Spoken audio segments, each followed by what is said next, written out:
Abdul-Kenyatta back in the day.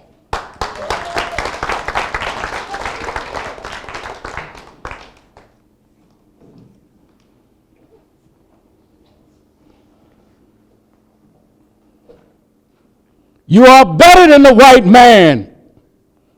You are better than the white man. I was 10 years old. I was at the newsstand. I was getting the latest copies of the Batman and Superman comic books, and I heard the voice say, "You're better than the white man." Now, all my life, I had heard that I am just as good as the white man, and that if I work harder than the white man, I might be considered to be the white man's equal. But he didn't say equal. He said, "You are better than the white man." I tried that on. I kind of liked the way it fit. So I stepped back a little bit, and I found myself in a crowd of about 50 people looking at a man with a bow tie and a suit standing on a ladder. And he said, "You're not an American. Just because you at the dining table doesn't make you a diner, and just because you are in America doesn't make you an American. You're not an American until you start getting some of the bounty that's on the table of America." The devil wants you to hate yourself. The devil is the most hateful creature on the face of the earth. The devil wants you to hate your hair. He wants you to hate your nose. He wants you to hate your lips. He wants you to hate the color of your skin.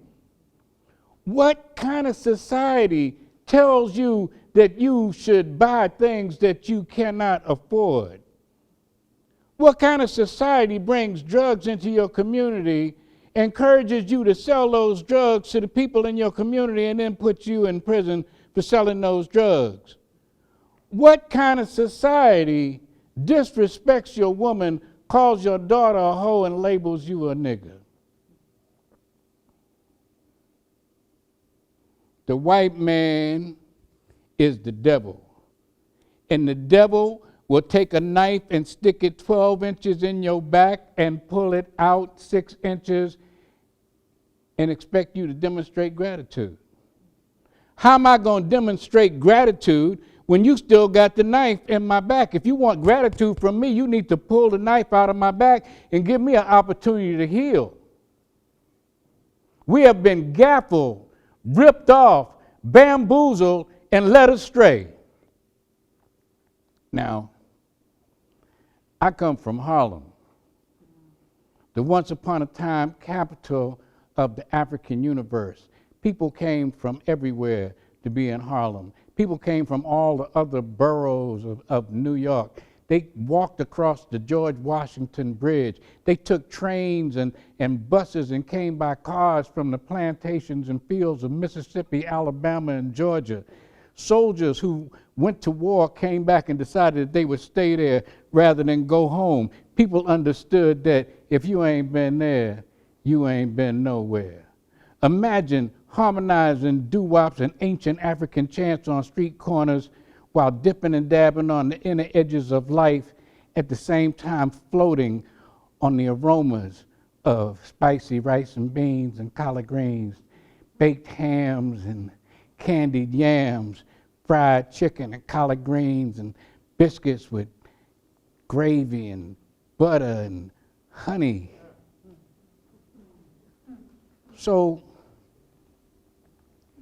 by the time I was a teenager, I was a member of a mutual protection association. We called ourselves the Seven Saints, and we had black wool sweaters, and we had gold lettering, and on the back it said, "The Seven Saints." And we had like 7 halos on the back, and on the front you had your first name. And so we called ourselves a social club. The police called us a gang. So I looked up what a gang was in Webster's dictionary, and Webster's dictionary said that a gang was any group of people who came together for a common cause or a common purpose who were most noticeable by their uniforms. That made the police a gang. Army, Navy, Air Force, Marine gangs. The Nation of Islam was a gang, and their uniform was bow ties and suits. And so I remember one day Malcolm X and his crew was walking down Lenox Avenue, and he had this tall, good-looking dude with him, and he said, "This is Cassius X, and he is the heavyweight gold medal Olympic champion. And he's going to be the next heavyweight champion of the world." Now, I had known Malcolm for several years by that time. And I first met him when I was going to meet my father when I was 9 years old. I'd meet my father at the subway, and that's where I saw Malcolm for the first time. So I kind of listened to anything that Malcolm said, but apparently Malcolm was a little confused because he didn't recognize that Sonny Liston was the heavyweight champion of the world. And Sonny Liston was the baddest Mickey Fricker that ever lived in the history of mankind. Nobody could beat Sonny Liston, and as a matter of fact, the odds against Cassius Clay was 7-1. And then Cassius Clay whooped Sonny Liston's ass for 6 rounds, beat him so bad, Sonny Liston didn't even want to come out for the 7th round. He sat down on his stool. Cassius Clay jumped up and he said, "I must be the greatest! I must be the greatest! I am the greatest! I shocked the world! I shocked the world! I am the greatest!" And then a couple of days later, he just came out and he admitted to the newspapers and everybody else that he had become a member of the Nation of Islam, and that his new name was Muhammad Ali, and that his name meant the beloved of God. And then he was Muhammad Ali. Okay, so now there were some problems in the 1960s between Elijah Muhammad, who was the head of the Nation of Islam, and Malcolm X, who was the national spokesperson. And when I talked to my father about this, my father said, first of all, that Malcolm X was a messenger of Elijah Muhammad, and Elijah Muhammad was a charlatan and a fraud. And the only thing he had going for him was the fact that he hated white people. His whole religion was based on hatred of white people. And my father said, we're not having anything to do with him. But Malcolm wanted to become more political. Elijah Muhammad, recognizing that what he had was a religion that was non-taxable, that if he started getting involved in politics, he'd have to give up his tax-exempt status, and he wasn't about to do that. But Malcolm wanted to go out and he wanted to punch the bully in the nose. He wanted to fight the devil. He wanted to take everybody on. So Elijah Muhammad suspended Malcolm X from the Nation of Islam. So Malcolm X went to Mecca, make a pilgrimage that all Muslims are supposed to make, and when he got to Mecca, he was surprised by the fact that he was surrounded by Muslims of all sizes, shapes, and colors. And he had like a revelation, he had like an epiphany, and he realized that basically all along what he really was looking for was the good in people's hearts and not the color of their skin. So when he came back to America, he had a whole revelation. You know, he said that, you know, I have drank from the same cup as these people. I have eaten from the same plate as these people. I've prayed on the same rugs with them and slept on the same rugs with them.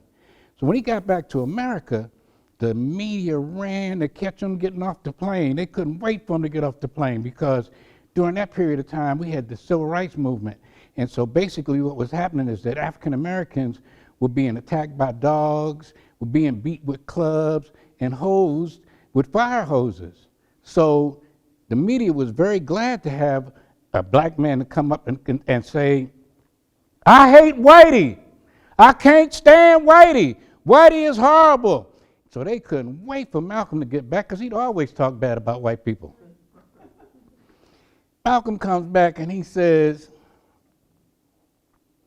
You know, in the past, whenever I spoke, I always told you that I was speaking for the Honorable Elijah Muhammad.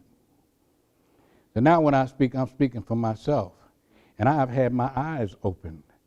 And I want you to know that I, first and foremost, am a human being. And I have respect for all human beings. I am not a bigot. I believe in the brotherhood of man. I'm not interested in brotherhood with people who are not interested in brotherhood with me, but I'm interested in the brotherhood of man. I'm interested in doing the right thing, but I'm not going out of my way to do the right thing for people who don't know how to treat me. He said that we as Africans in America need to demand our respect as human beings. And I appreciated everything that Malcolm X said, and he decided that now he was going to start his own organization, the Organization of African American Unity. And this organization was going to bring together all of the Africans in the world. And so Malcolm X had these meetings every Sunday at the Audubon Ballroom.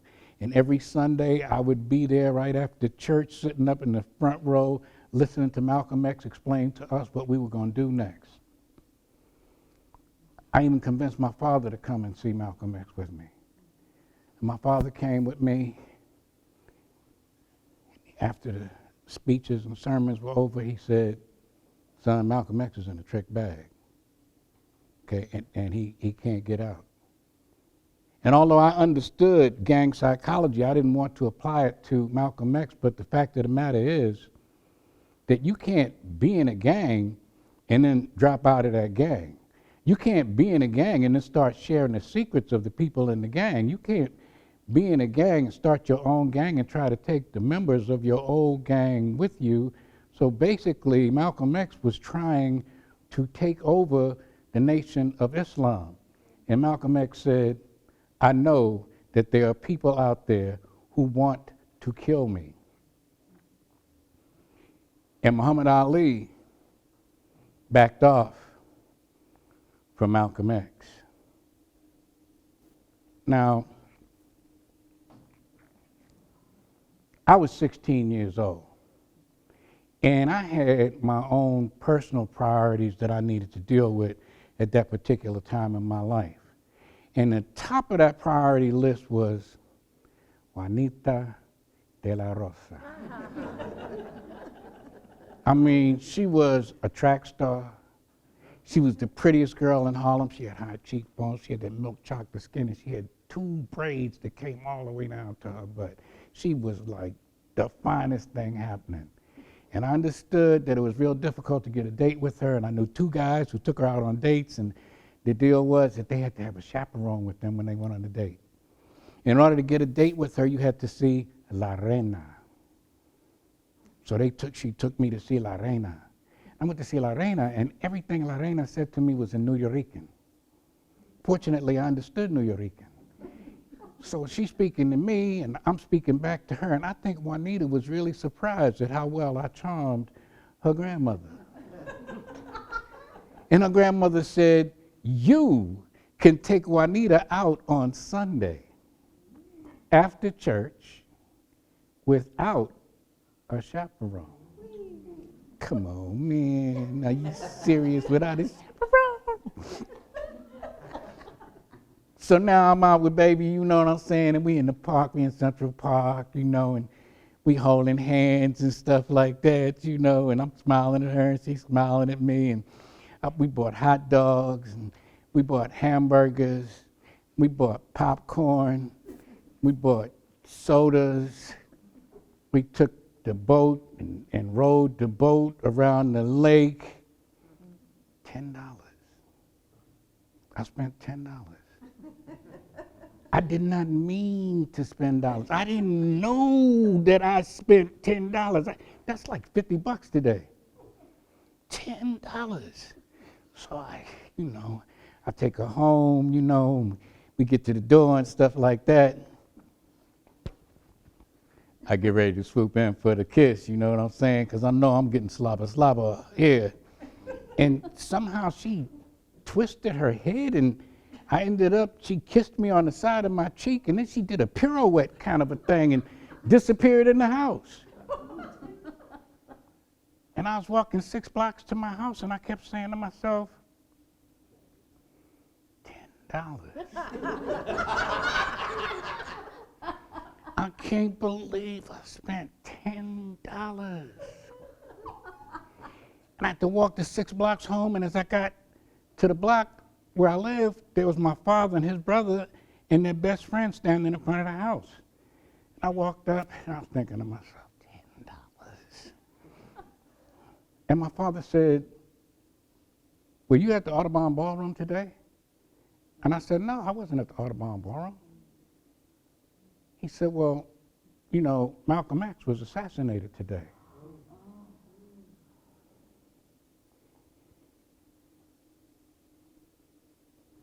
No. You mean while I was having hamburgers and hot dogs and popcorn and sodas, Malcolm X was being assassinated? I remember Malcolm. He said, I am for truth, no matter who tells it. I am for justice, no matter who benefits from it.